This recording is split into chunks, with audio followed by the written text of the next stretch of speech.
Mental health advocates across the state fear that funding withheld from their agencies could mean people who need that help won't be getting it. And as News Channel 9's Rob Hackford shows us, providers like Helio Health in Syracuse were notified of this at the end of last month.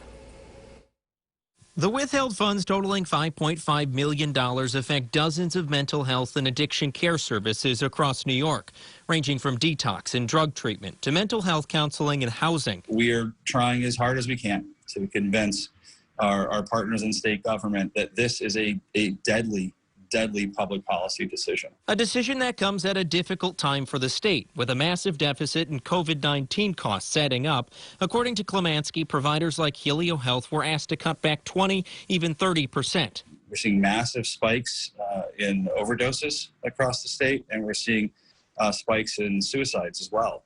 So tremendous concern that at a time when the need is greatest, and we have the, threat of the COVID-19 pandemic, to have funds withheld is just, it puts a tremendous strain on the behavioral health treatment system across the state. While Helio Health is still gauging the impact of the withheld funds, Klemanski worries if the federal government doesn't help New York, these temporary reductions could become permanent. It will force some of us, if these withholds are carried into the fourth quarter, to evaluate reductions in services, possibly even layoffs in some types of program settings, or in extreme situations for some of the more vulnerable programs, you could even be talking about program closures. And leave many of New York's most vulnerable without the help they need.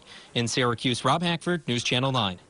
Now, Rob tells us Helio Health's programs are operating as usual right now, and Klemanski says despite this uncertainty, there will always be someone to help. If you're struggling with addiction, depression, or your mental health, call 211.